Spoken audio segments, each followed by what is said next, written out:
Welcome to the Public Safety and Claims Subcommittee of Finance and Appropriations here in the Senate.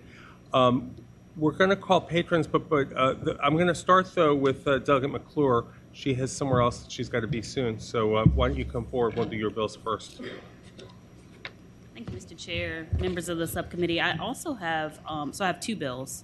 One is the identical bill to Senator Perry's SB 642. So that's my HB 362. It's closing the boyfriend loophole. Okay, this is the HB 362. I'm just Yes, Mr. Chair. turning to that. Let's see.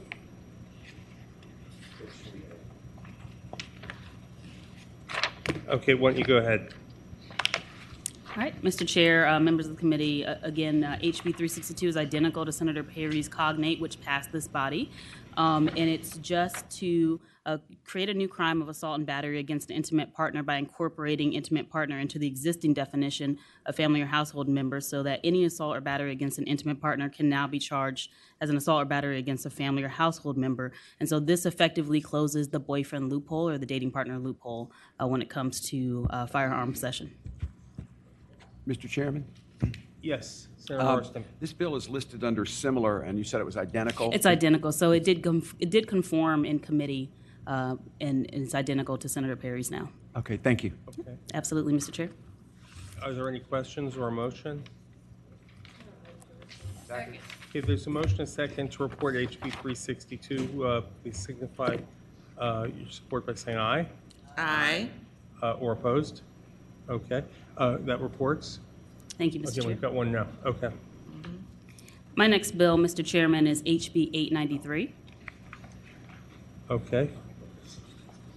Mr. Chairman, members of the subcommittee, HB 893 passed out of the Senate Courts Committee unanimously. It increases compensation rates for court-appointed parent counsel in child dependency cases. It also directs OES and the Virginia State Bar to create standards of practice for court-appointed parent counsel. Once these standards have been established, the courts will be able to access a list of practitioners who are trained and qualified to represent parents in child dependency cases. Lastly, this bill allows localities to draw down on federal funding to develop and oversee pilot multidisciplinary law offices for the purpose of representing parents in these proceedings if they choose. So these changes have been implemented across the United States. They're expected to save the Commonwealth millions of dollars in foster care by safely reducing the length of time that children spend in the system. Virginia consistently struggles to achieve positive outcomes for children in foster care, and quality legal representation for parents is a proven method for bettering these outcomes. So, Mr. Chair, members of the subcommittee, I hope that you will support HB 893. Okay. I have a note. One option we have, committee members, is to amend to apply the rates for criminal cases that were in SB 356 of Senator Perry's. That's correct. Which reduces the cost slightly in the first year. Do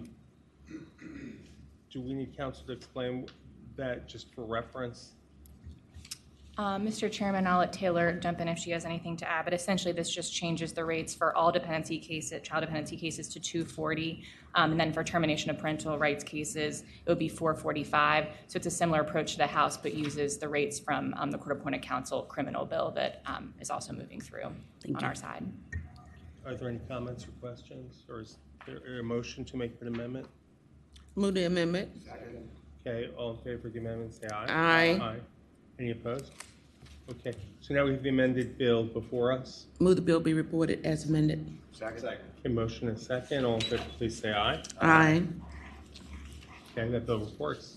Thank you, Mr. Chair, and members of the subcommittee. Thank you. And now we're going to have staff call the remaining patrons. Next up is Delegate Cherry.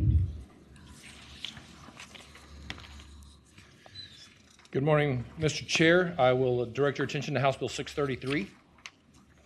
Good morning. Thank you. This is a labor trafficking bill. Yes, sir. Currently in the Commonwealth of Virginia, we have statutes that criminalize sex trafficking. We do not have any that criminalize labor trafficking. Up to this point, we've had to deliver those cases to the federal government for them to prosecute. We would like for our local Commonwealth attorneys and prosecutors to be able to prosecute those crimes here in the Commonwealth of Virginia and hold people accountable for what is modern-day slavery and human trafficking them for their labor. This This was referred, vote. Yes, sir. Just ask the dollar worth from impact. So is there a motion or second? All in favor, please indicate by saying aye. Aye. Any opposed? Thank you. Thank you, Mr. Chairman. Next is Delegate Jones. Good morning, Mr. Chair, members of the committee. I have before you today HB 22. It is the House cognate to SB 210, Senator Russell Perry, which passed the Senate with the same substitute that we have put together. HB 22 is a bill that would ban the manufacture, possession, sale, and transfer of auto sears, commonly known as Glock switches. The bill has been amended to add language banning auto sears to existing code relating to trigger activators. And that came from our Commonwealth's attorney that said it would make prosecution easier so they don't have to figure out whether it is trigger activator, Glock switch, bump stock, but it just lumps it all in together. This is slightly different, but has a broader definition of the device you're banning. Yes, sir. Okay. Any questions for the delegate? Okay. Is there a motion on this bill?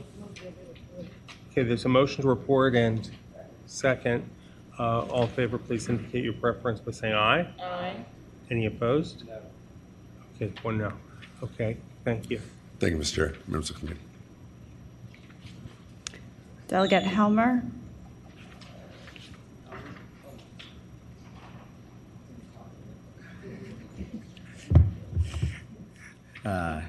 Thank you, Mr. Chair, members of the committee.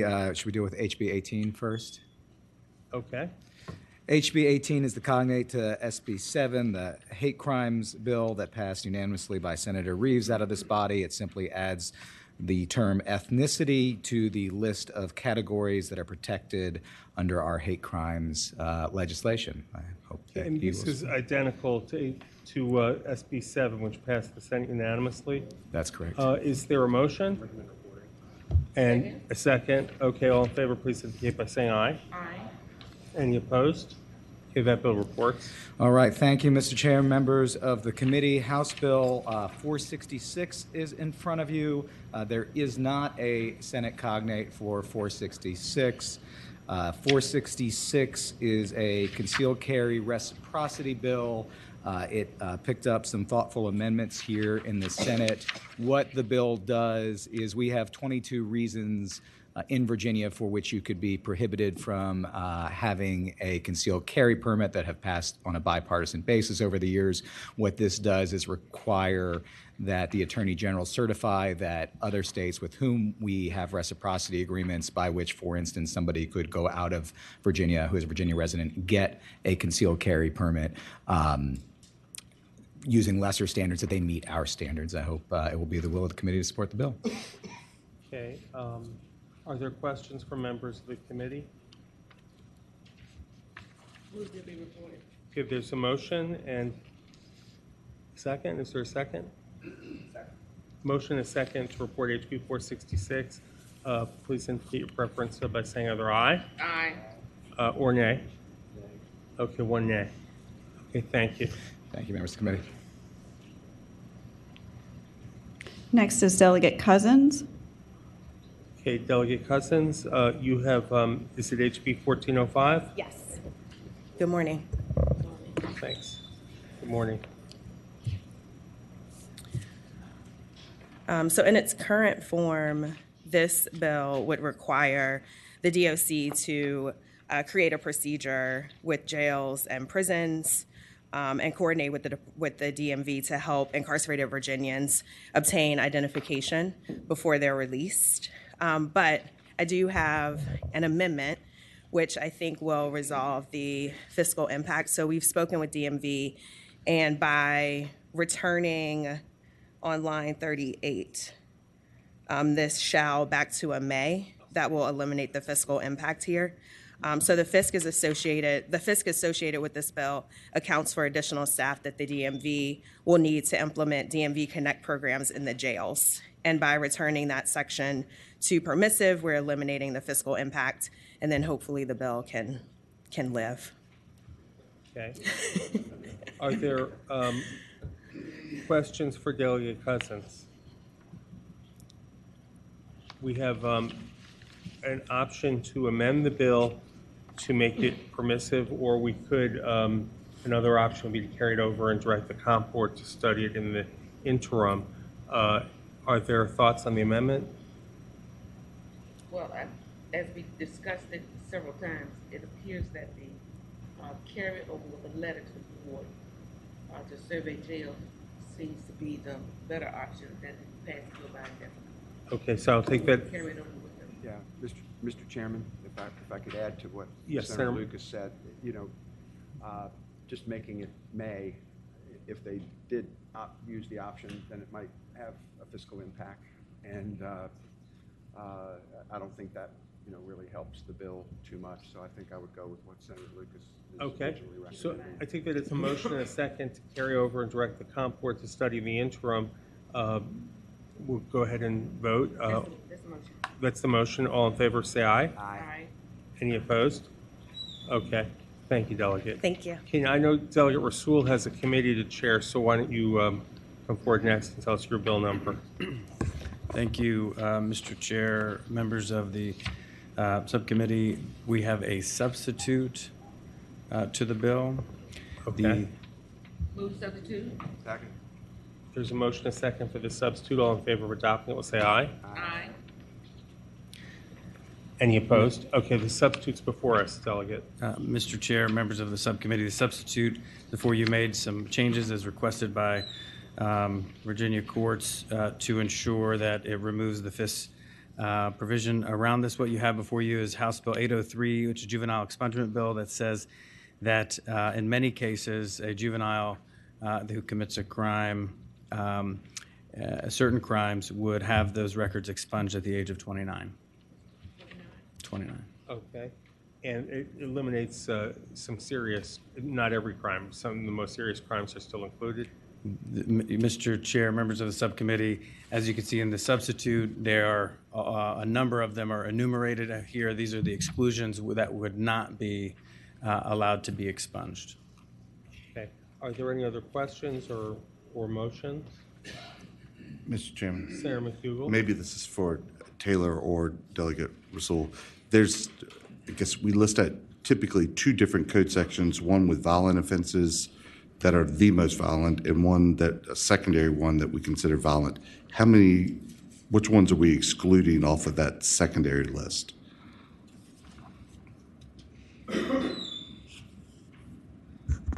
Mr. Chair, I think it's a bit of a complex answer, but I believe it's all of them from the short list, and then it's many from the offenses for which someone would need to register as a sex offender.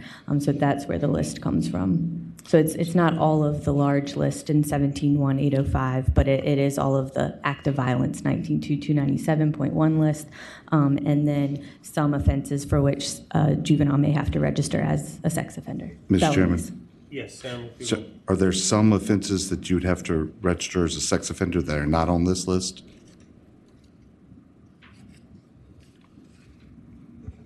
Mr. Chair, Senator McDougall, there may be misdemeanors because this is only dealing with felony records, and I would have to check to see if there's any that were not included. Okay. Is there further questions or motions? I'd like to move that the bill be reported as amended. Okay. There's a motion to report as amended and a second. All in favor, please signify by saying aye. Aye. Any opposed? Okay, no, 2 noes. Thank you. Thank you, Mr. Chair, members of the subcommittee. Thank you. Okay. And next is Delegate Campbell.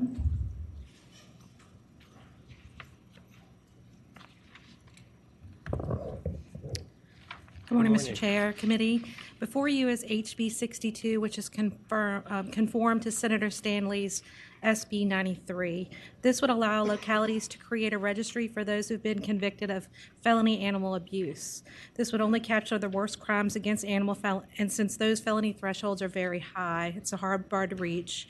The list would be maintained by the localities themselves and would not have a fiscal impact to the Commonwealth. Thank you. Okay. Are there questions for the delegate or comments? There's a motion to report in a second. All in favor, please signify by saying aye. Aye. Any opposed? Okay, thank you. Thank you. Mr. Chair, next is Delegate Srinivasan. Good morning. Good morning, Mr. Chairman and members of the subcommittee. HB 916 is a simple transparency bill that seeks to direct the Department of the State Police to publish the information on substantial risk orders contained within the existing Virginia Criminal Information Network on a monthly basis. The published report would remove personally identifiable information, leaving the number of SROs, sex and race by jurisdiction available. The House budget includes this item, 415 number 2H, that appropriates a one-time funding for HB 916 in the amount of $96,300. It reported out of courts of justice 9 to 5, and I'm happy to answer any questions you may have. Thank you so much for your consideration.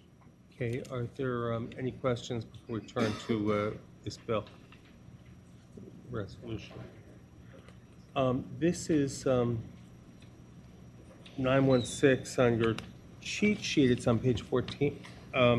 In that, it should be page 41 maybe of the notes, Dave.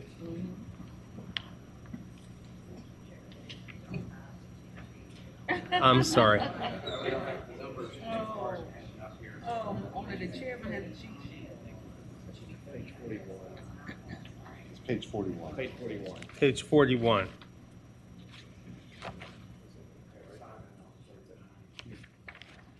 So if we turn to page 41, yeah, requiring the state police to establish the substantial risk order reporting system for tracking and reporting orders by locality.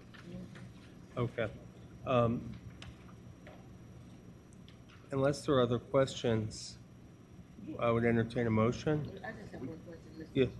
Chair. Sarah Lucas. And I see here that the House does cover the 96. Yes, the House covers. It's in the House budget, yes. Yes. Madam Chairman, I guess, Mr. Chairman. Mr. Chairman, Yeah. for Madam Oh, Chairman, Madam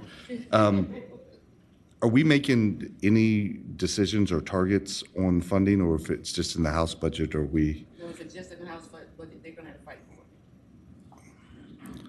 But should we be moving these along if we've not made a decision of whether we're ultimately going to fund them or not? Yes, we're still gonna move them along, because once we meet as conferees, which will include you, then we will decide what goes in and what goes out.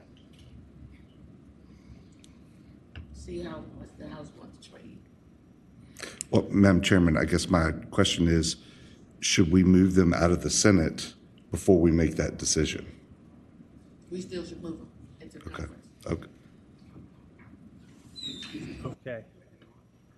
Is there a motion on this bill? Move that the bill be reported. Moved and As seconded that it be reported. All in favor, please say aye. Okay, any opposed? Okay, thank you. Thank you. Thank you, Mr. Chairman and committee members. Okay, that's 916. Mr. Chair, next is Delegate Hodges.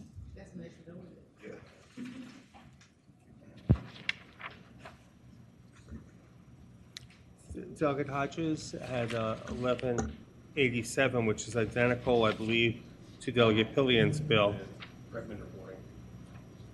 on, I don't know how to say it, xylazine, adding it to the list for the penalty. Okay, there's a motion and a second. yes. Okay, to report, all in favor, please say aye. Aye. Aye. Any opposed? Okay, that bill reports.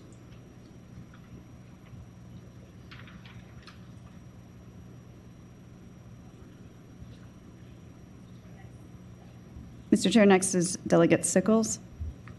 Okay, this is Delegate Sickles here. We have, it's very similar to, or I'm sorry, it's identical It is identical. to the House version from Senator Salim on the age requirement for purchase of a assault firearm. Are there any comments or motions? This is identical to a bill that we passed. Okay. Second. Motion and second to report 1174. Please signify those that support by saying aye. Aye. Any opposed? No. Okay, so 2 noes noted, but that bill passes. Or recommend for reporting, I should say. Okay, next. Next is Delegate Price. Okay. Delegate Price is here. Okay. Thank you. This is HB 611.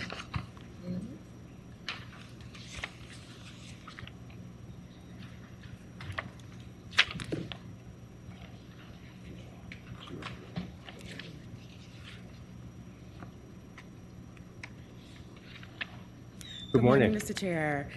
So HB 611 would basically establish a state-level Deaths in Custody Reporting Act because the federal level has not fully implemented it, and it would require any law enforcement agency or correctional facility to report any death to DCJS. And so the estimated cost was one FTE at $123,250, and it is included in the House budget.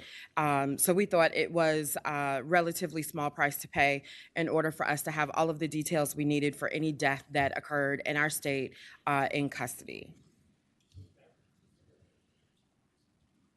Okay, do we have an amendment on that bill? Mr. Chairman, yes. We had discussed a potential amendment that would essentially just apply this to folks that are in law enforcement custody. I believe the rationale is that the Board of Local Regional Jails currently does audits that are publicly posted every year for jails.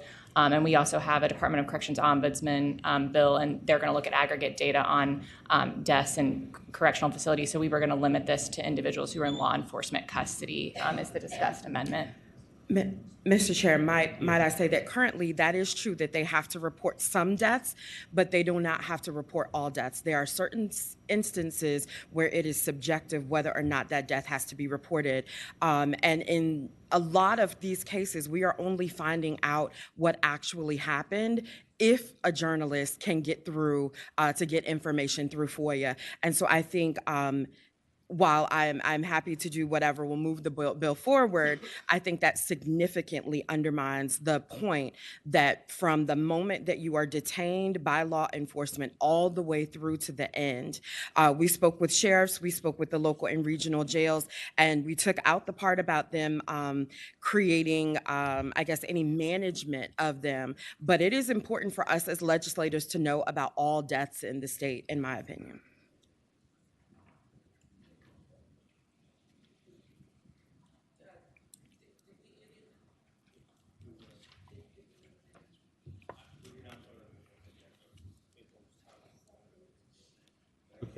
So motion is second to amend the bill to keep this moving on. All in favor of the amendment, please say aye. Aye. Any opposed? Okay. So now we have the amended bill, and I'll entertain a motion. I move that the bill be reported as amended. Second. Okay. So all in favor of recommending for reporting, please signify by saying aye. Aye. Okay. Any opposed? Okay. The bill reports as amended. Thank you. Next is Delegate Sullivan. Morning, Delegate.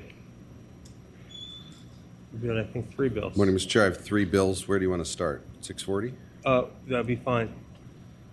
Thank you, Mr. Chair, members of the committee. Not often, but too often, we find ourselves in Virginia having incarcerated someone for a crime he or she didn't commit. And this bill deals with that section of our code in Title 801 that describes and governs how we compensate people who have been incarcerated wrongfully. I and Senator Lucas have been working on this bill, on this space for many years. And HB 640, in my view, vastly improves the way we do it here in Virginia. It will do several things. The highlights are it will do away with the bar that's in the existing statute that says if you plead guilty, you can get no compensation. any lawyer will tell you that there are lots of reasons people will plead guilty even though they haven't committed the crime. It adds compensation for people who've served on death row or been listed on the sexual offender registry.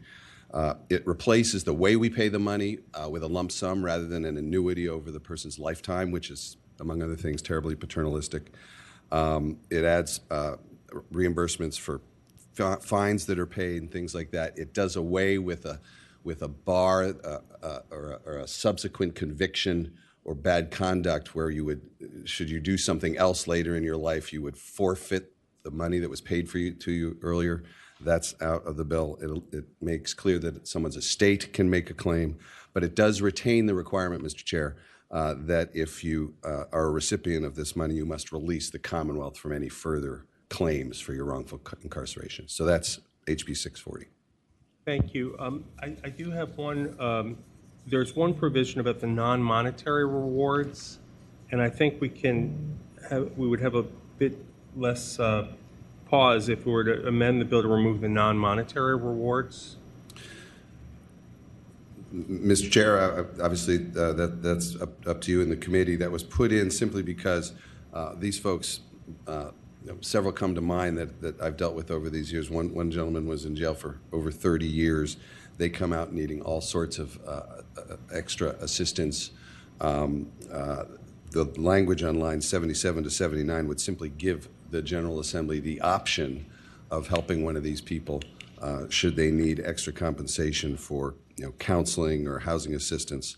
It's not required, and obviously the legislator and the person seeking the relief would have to justify those costs, document those costs. So it simply provides an option, but I'm obviously at the will of the committee. Okay. Do I hear any discussion or a motion to amend? After having worked on this for years along with Delegate Sullivan, I move that the bill be reported. Second.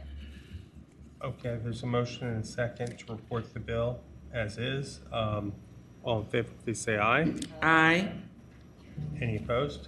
Okay, that's your first. Okay, great. Now Thank you, Mr. Chair. HB 641 is a bill under 801-195-11 compensating Mr. David Kingery. The name may be familiar to some members. Mr. Kingery was actually before us last year. He served some time in prison, but the real harm to Mr. Kingery was that he spent 8 years on the sexual offender registry. And you can only imagine the difficulty that gives someone in terms of finding employment. He's not allowed to go to his children's school. People wouldn't let other people play with his children, that sort of thing. And so, as I indicated with respect to HB 640, I'm hoping that the General Assembly will recognize that those sorts of effects on someone wrongfully incarcerated should be compensated as well. HB 641 awards Mr. Kingery compensation under these statutes for the, I think it's 8 years that he spent on the sexual offender registry and should never have been on it. Thank you for bringing this forward to our attention. Is there a motion? Move the bill be reported. Okay. It's been moved and seconded that 641 be recommended for reporting. Signify your support by saying aye. Aye. Or opposition otherwise? Okay, that bill is recommended for reporting. Thank you, Mr. Chair. HB 637? Yes. Thank you, Mr. Chair. HB 637 relates to Virginia's risk order law, which we passed several years ago. Virginians are using it, Mr. Chairman. I could go through chapter and verse of the number of times it's been used, but they're not using it often enough. And when we face a tragedy, either a mass shooting or even an individual tragedy of a suicide, it's only compounded the next day when someone discloses that they knew there was an issue but didn't know what to do about it. So what HB 637 does is create a training program at DCJS. Now, the feds have recognized the importance of helping states with red flag laws take steps to get law enforcement and citizens to know about red flag laws and how to use them. And in fact, there's federal money, it's called the Burn State Crisis Intervention Program, that supports states to make efforts to better inform law enforcement and its citizens about how to use the red flag law. But what 637 does is it directs DCJS to create a red flag training program. It would reach out to law enforcement, mental health professionals, emergency health care providers, public education, and higher ed threat assessment teams, for instance, as well as the public in general, to better inform them about the law and how to use it. And I should add that the House budget has money in it to pay for this program. Great, and the Senate budget directs DCGS to federal funds for a similar purpose. Okay, is there questions or motion on this bill? Motion is second for report 637. All in favor, please signify by saying aye. Any opposed?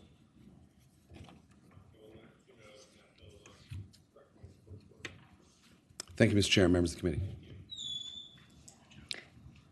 Mr. Chair, next is Delegate Reeser.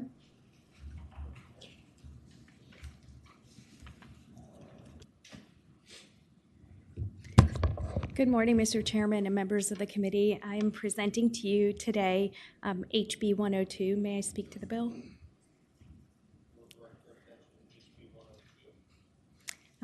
You may be familiar with the statutory caps on court-appointed counsel. This is a cognate to Senator Perry's bill.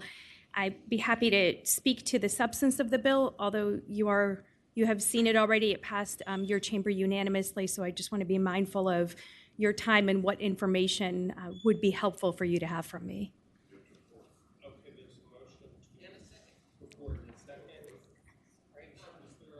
Sorry, Mr. Chairman, Delegate Reeser, we had worked with Indigent Defense Commission to have some clarifying amendments to align with what's in the Senate budget. Okay. And I'm happy to, in general, it just aligns the district court and circuit court rates the same as what Jailer had amended, the same as what was in your bill coming over. We also noticed when we were reading it that we had eliminated the juvenile waiver, and so we added back in the existing 650 juvenile waiver. I believe there's some changes around probation waiver violations, but this aligns it with what's in the Senate budget and just made some technical changes. And I'm happy to defer to Taylor or Allison for any additional information. Thank you.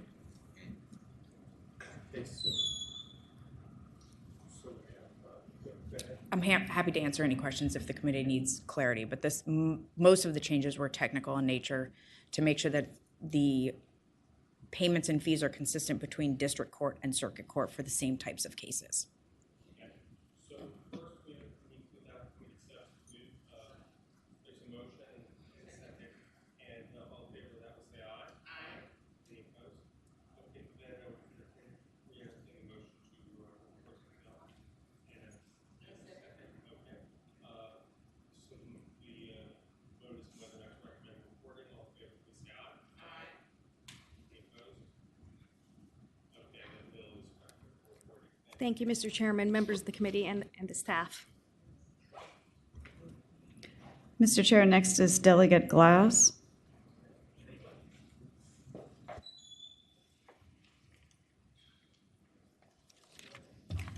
Good morning, Mr. Chair. I have House Bill 250. This bill provides that the Department of Criminal Justice Services have the power and the duty to establish some framework for custodial and non-custodial interrogations for adults and juveniles across the Commonwealth. There's certain provisions of specific things that we're asking them to look at. According to the DCJS, this does have a fiscal impact, hence why we're here, of $125,000 for the consultants to come on to help them sort of develop these model policies and the comprehensive framework. In the House budget, that's included. Yes, Mr. Chair. This was recommended from the Courts of Justice Committee on a 9-6 vote. Are there questions for Delegate Glass? Okay, are there motions? Okay, there's a motion and a second to report HB 250. All in favor of recommending that will signify by saying aye. Aye. Any opposed? No. Okay. We'll note 2 noes. Thank you. Gratitude, Mr. Chair. Thank you. Mr. Chair, next is Delegate Carlson. Good morning.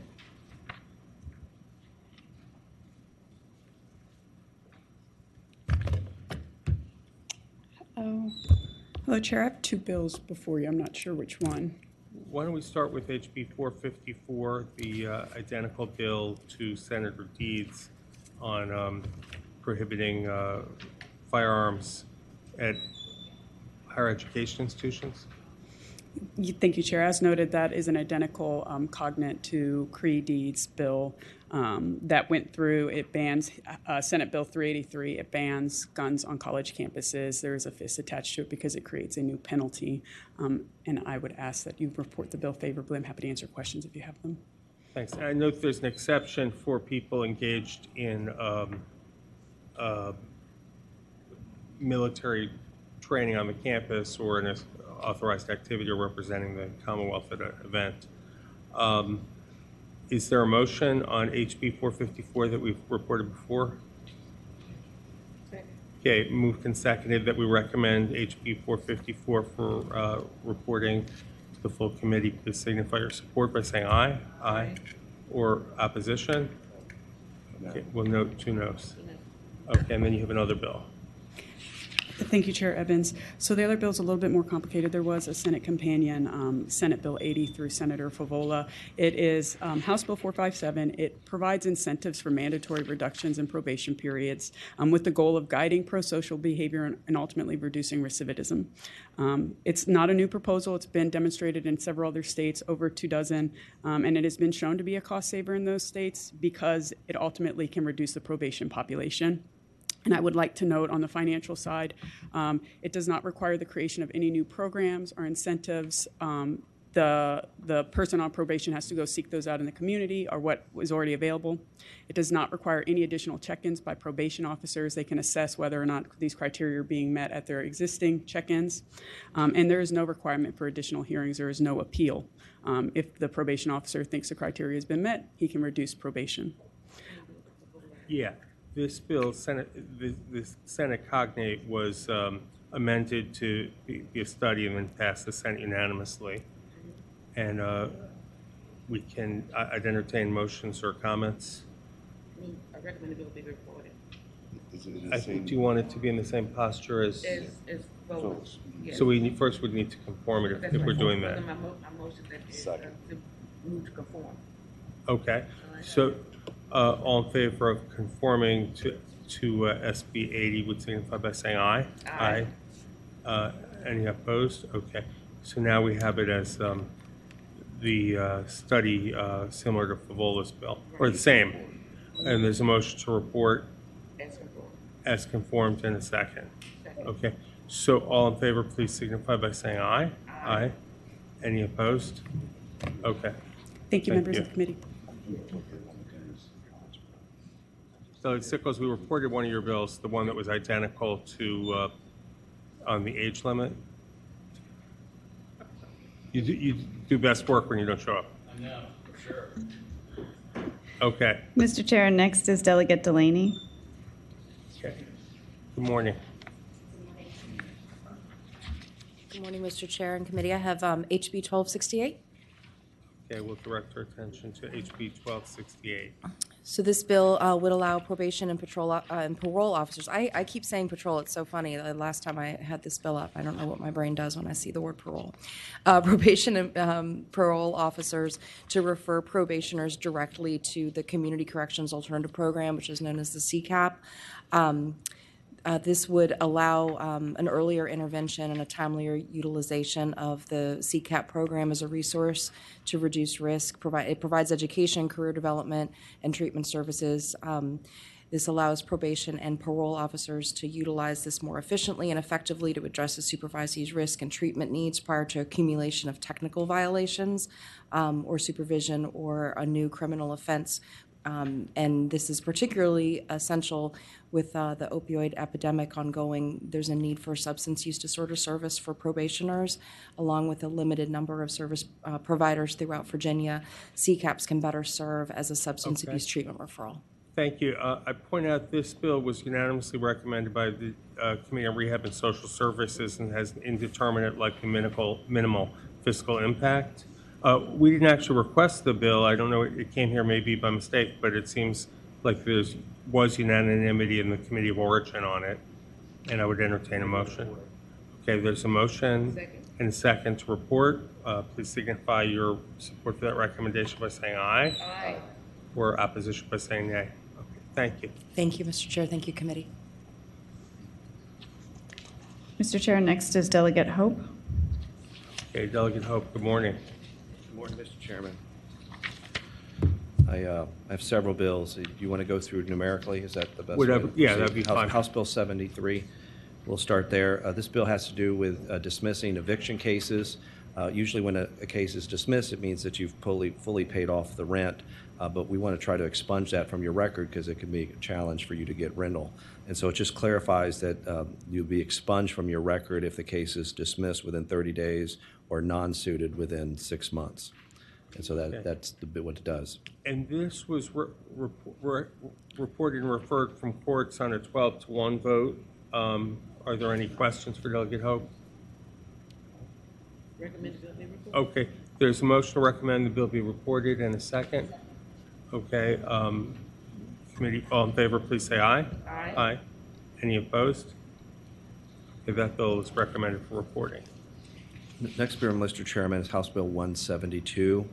This just expands the definition of family or household member. It does recognize that nowadays families are different, where you could have relatives take in not a sibling but a cousin or some other juvenile, and sometimes when there's domestic disputes in the household, giving them access to the definition under family and household member related to the juvenile domestic relations courts opens up different services for them. This just recognizes that we have changes in our families and how we define them, and so using that definition of legal custodian of a juvenile fits the that. Okay, there's a motion and a second to report HB 172. All in favor of that recommendation, please say aye. Aye. Any opposed? Okay, that bill's recommended for reporting. Mr. Chairman, next bill is House Bill 555, and I do believe that there is a substitute. Yes, I think we have, I'm sorry, which number? 555 related to the Ombudsman for the Department of Corrections. And we have a substitute that we've been working on, and the substitute just cleans up some confidentiality provisions related to FOIA. They're technical in nature. They don't change the substance of the bill. Okay, and it removes the uniform statewide reporting system and staffing information being required in the annual report. Is all in favor of adopting the substitute, please say aye. Aye. Any opposed? Okay, and now, Mr. Chairman, I just want to clarify. Delegate Hope, are you referring to a patron substitute, or are you aware of our committee substitute? Just to make sure. I just want to make sure I'm. So we had discussed a committee substitute that would essentially remove the required periodic inspections and remove some data requirements so that they can use their existing you're right. system. There's two then, I guess. This one. And that kind of scales it down so that it's in line with more what we adopted in the Senate budget, and also really has them focus on the hotline and the grievance process. They can still do inspections ad hoc, but it doesn't require them to do them on a periodic basis. That's right. I had forgotten that we want to make that similar to Senator Marsden's bill, and I think that would do that. But then the one you just adopted were all these technical ones. So there's two. Did you get the second one? Mr. Chairman, I've not received a patron substitute. I'm only aware of the committee substitute. I know Mr. Cogliago had been working on it. He's being taken up at 4 p.m. this morning. Okay, so we've got, can we, We can combine those two substitutes. Is that correct?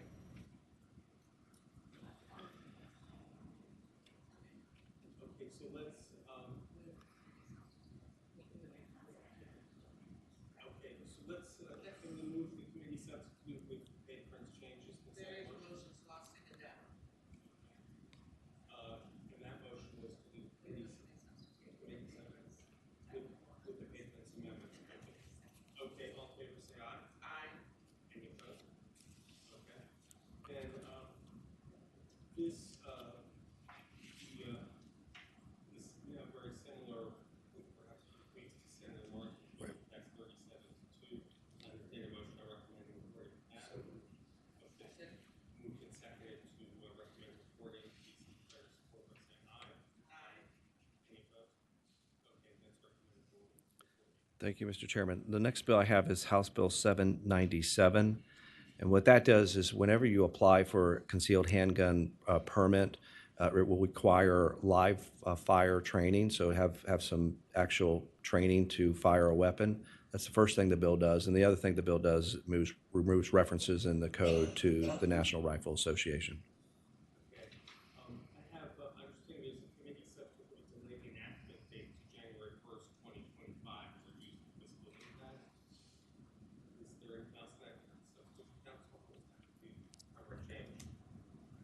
Mr. Chairman, that's all we had discussed. Okay. Is there a motion? Okay, just a motion to send the committee subbill to adopt and say aye. Aye. Any opposed? Okay. Now we're back to the bill at large, requiring the hands-on training for principals.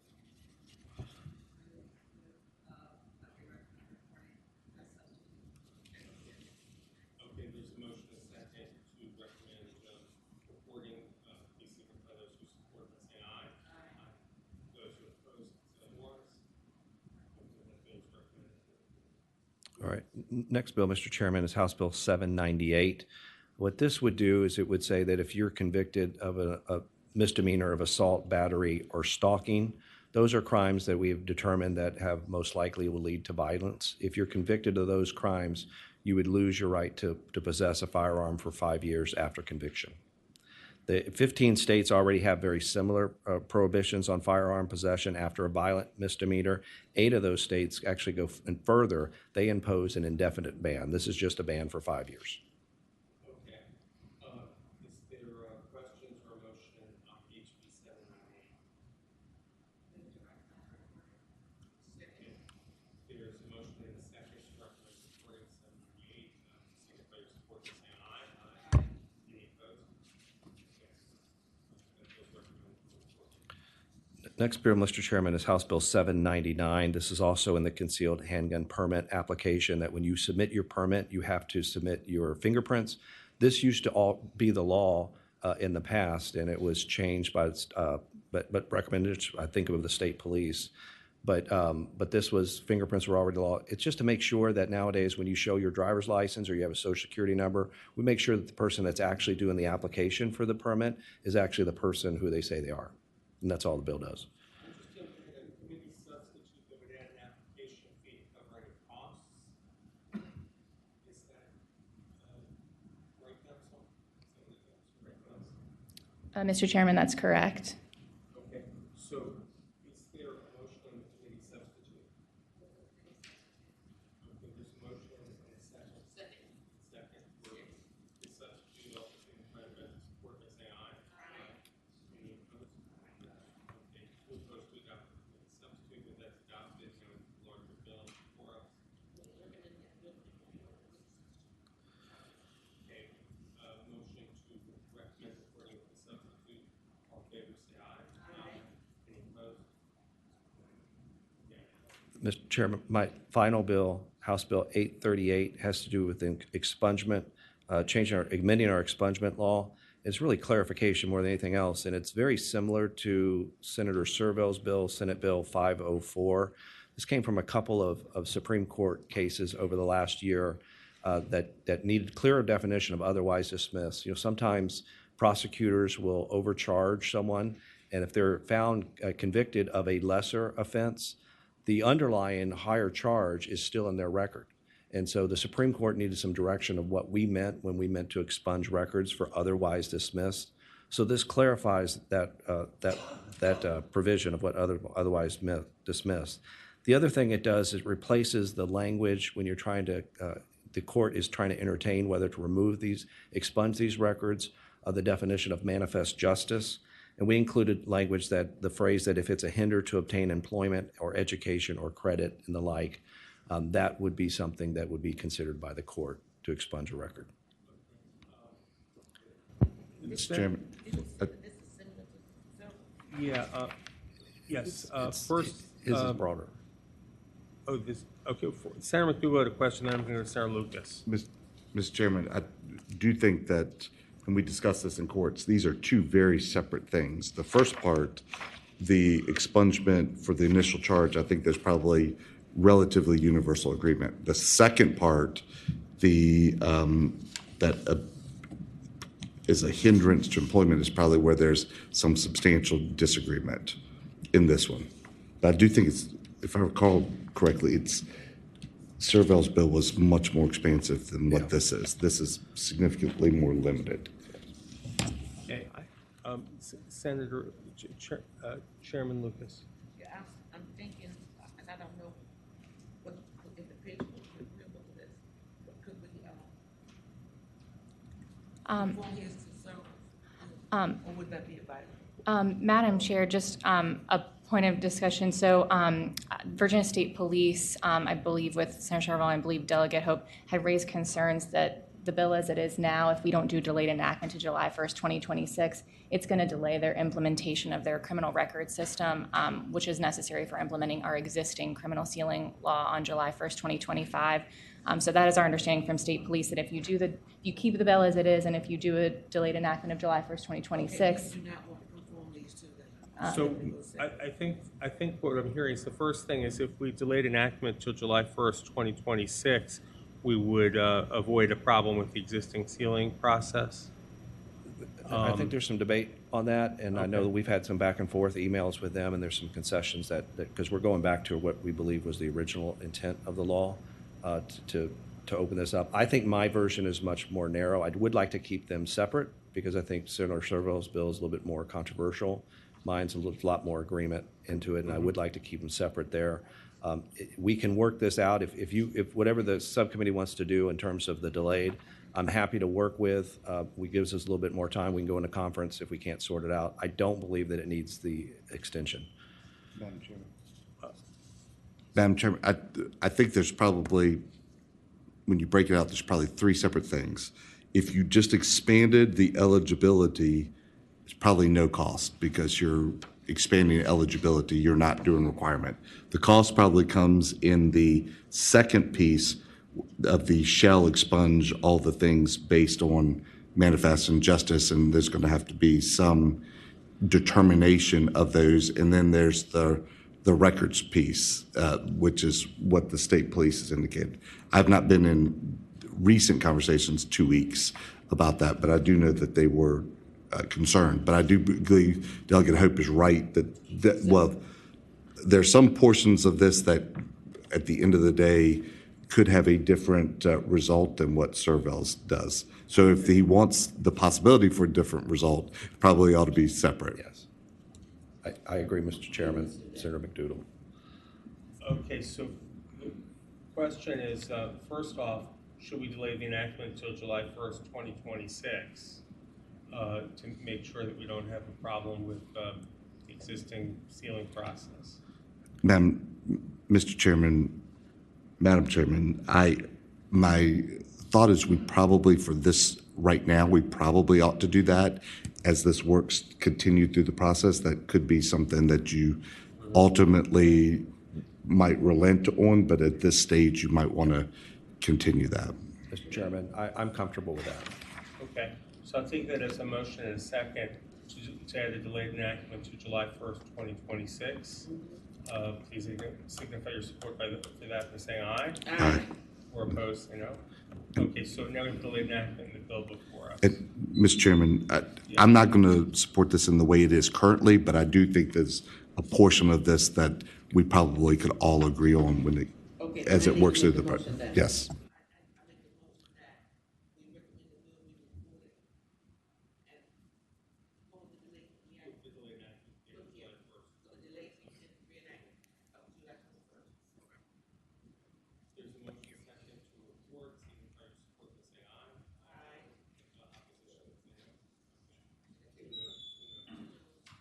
All right. Thank you, Mr. Chairman.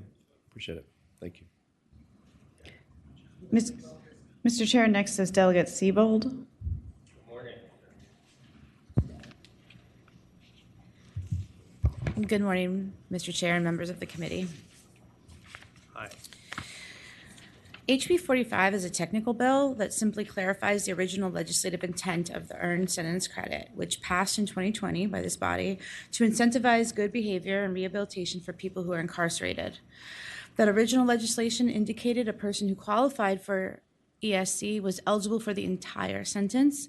The current policy, as interpreted, limits the amount of credits that can be earned during pretrial detention, conflicting with the original legislative intent. DOC estimates that it can be absorbed, that it's a one-time cost that can be absorbed to modify and upgrade the offender management system, CHORUS, that is used to evaluate earned sentence credits.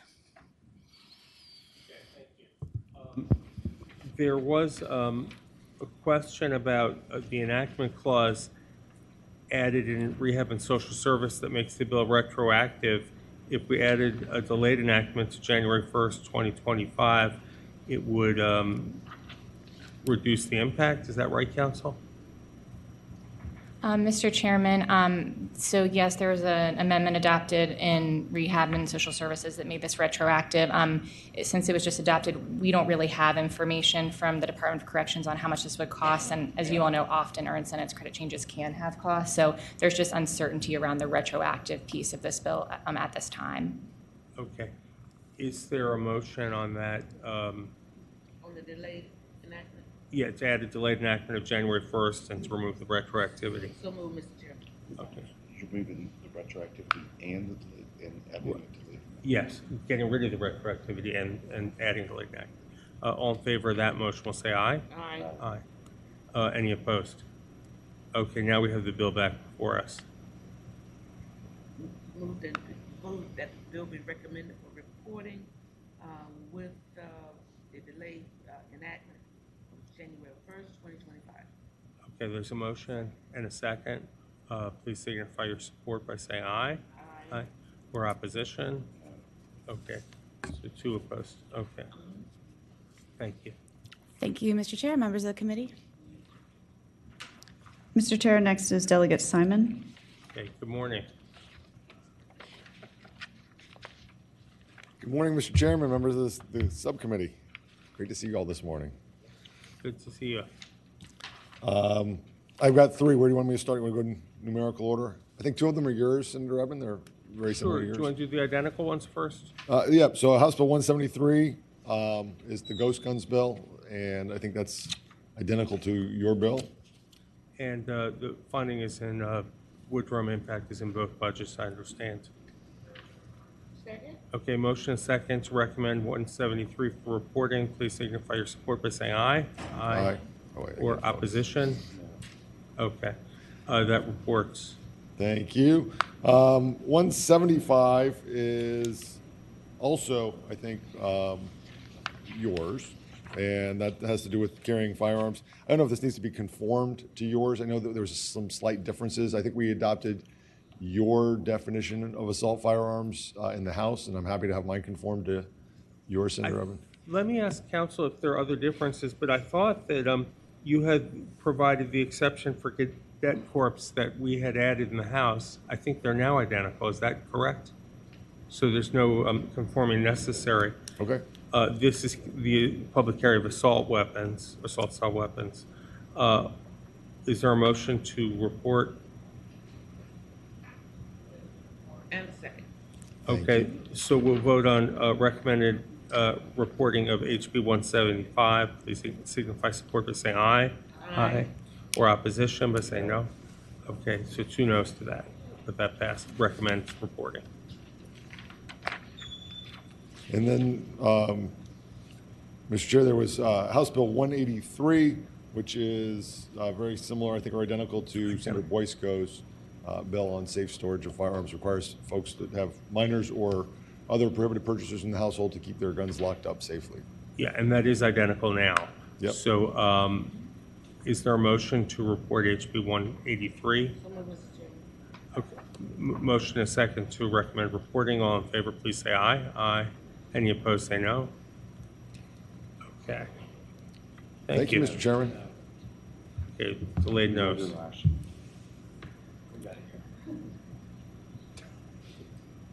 Mr. Chair, next is Delegate Hernandez. Okay, good morning. Good morning, Mr. Chair, members of the subcommittee. This is HB 861, which will look familiar because it should be identical to SB 515 from Senator Williams-Graves. This is the bill that would make it unlawful to knowingly possess a weapon, firearm, other dangerous weapon in a hospital or emergency room setting. Believe that the Woodrum amendments are funded in both the House and the Senate budget, and that's the bill. Okay. There's a motion and a second to report the bill. All in favor, please say aye. Aye. Aye. Any opposed? No. Okay, 2 no's. That bill is recommended for reporting. Thank you. Thank you.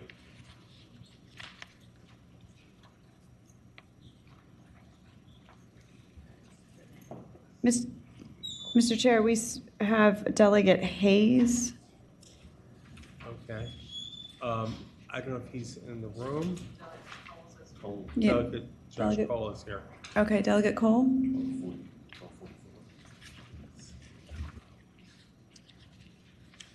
Good morning, Mr. Chair, members of the committee. Good morning. I have before you HB 1244, which is identical to Senator Bagby's SB 718, I believe. This bill simply limits solitary confinement in the Commonwealth of Virginia to 15-day max. And I believe in the previous Public Safety Committee, my bill was conformed to Senator Bagby's bill, and this bill is also in the House budget as well. Okay, and I understand this bill provides some additional guardrails around placing inmates in isolated confinement to prevent an imminent threat of physical harm. Is that right, Counsel? Madam Chair, or Mr. Chairman, and Taylor, you can jump in, but yes, I believe in courts of justice, they added some additional clarifications around if there's a new behavioral concern, kind of making that more documented. And so that's the difference between as it passed the House and now. Okay. I'm sorry, as it passed the Senate and now. But there's no conflict by passing this as is. Correct. Okay. It doesn't change the fiscal impact either. No. Yeah. Okay, so are there questions or a motion on HB 1244? Okay, there's a motion, a second to recommend reporting. All in favor, please say aye. Aye. Any opposed? Okay, 2 noes, but that bill is recommended for reporting. Thank you, Mr. Chair, members of the committee. Sure. And what was the next one that you had mentioned, Delegate Hayes? Mr. Chair, we have Delegate Hayes and also Delegate Willett. Well, Delegate Willett is identical to one that was passed before from Delegate von Valkenburg about the abuse, neglect of children causing or enabling a child to gain possession of a firearm.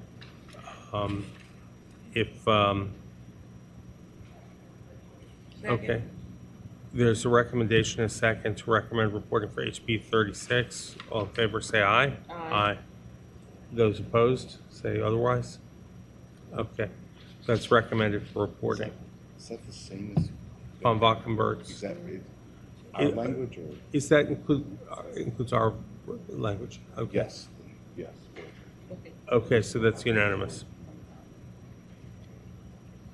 Probably. Let's see.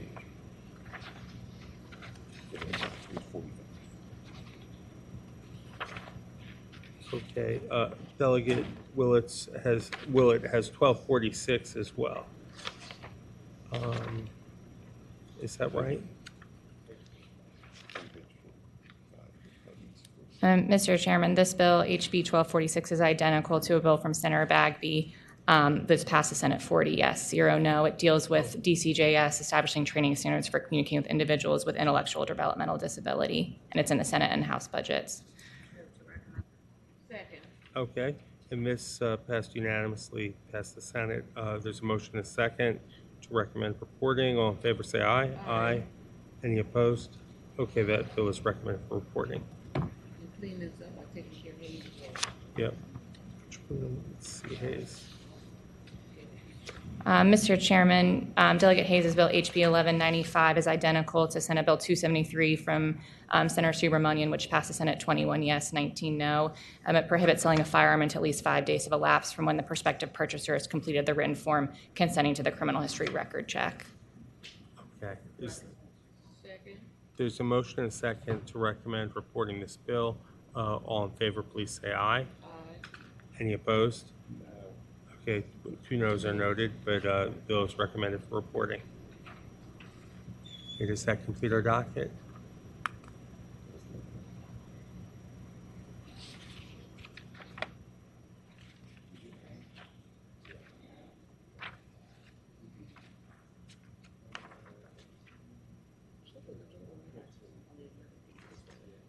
I'm looking.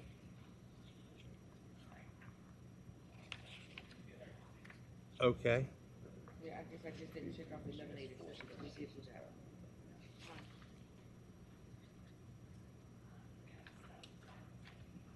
Oh, that was the identical bill. Yeah, we passed it unanimously. Okay. Well, if there's no further business, the committee will rise. Good job, Mr. Chairman. Thank you. Senate of Virginia, Richmond, Virginia.